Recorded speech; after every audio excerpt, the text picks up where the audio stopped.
বাংলাদেশের সঙ্গে বাণিজ্য যুদ্ধে জড়ানোর ইচ্ছা নেই ভারতের। দ্বিপাক্ষিক বাণিজ্য ইস্যুতে ভারতের সঙ্গে বাংলাদেশের উত্তপ্ত পরিস্থিতির মাঝে ভারতের একাধিক সরকারি সূত্র এমন দাবি করেছে। ভারতের ইংরেজি দৈনিক টাইমস অব ইন্ডিয়ার এক প্রতিবেদনে এই তথ্য জানানো হয়েছে। ঢাকা বাণিজ্য বিষয়ক যে সিদ্ধান্ত নিয়েছে সেটির বদলে কোনো পাল্টা ব্যবস্থা দিল্লি হয়তো নেবে না বলে প্রতিবেদনে দাবি করা হয়েছে।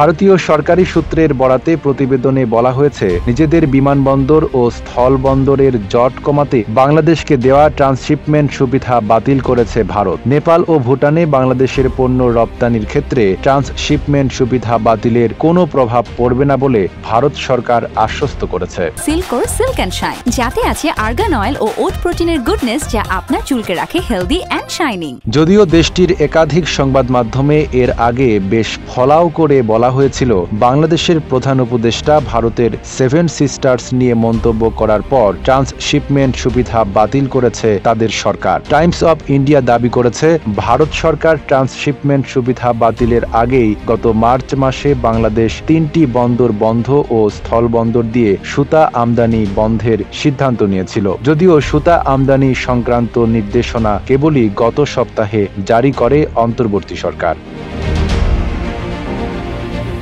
এছাড়া গত জানুয়ারিতে বেনাপোল কাস্টমস হাউজে বাংলাদেশ সতর্কতা বাড়ানোর যে ঘোষণা দিয়েছিল, সেটিও দুই দেশের বাণিজ্য বাধাগ্রস্ত করতে করা হয়েছিল বলে ভারতীয় কর্তৃপক্ষ মনে করে বলে প্রতিবেদনে দাবি করা হয়েছে।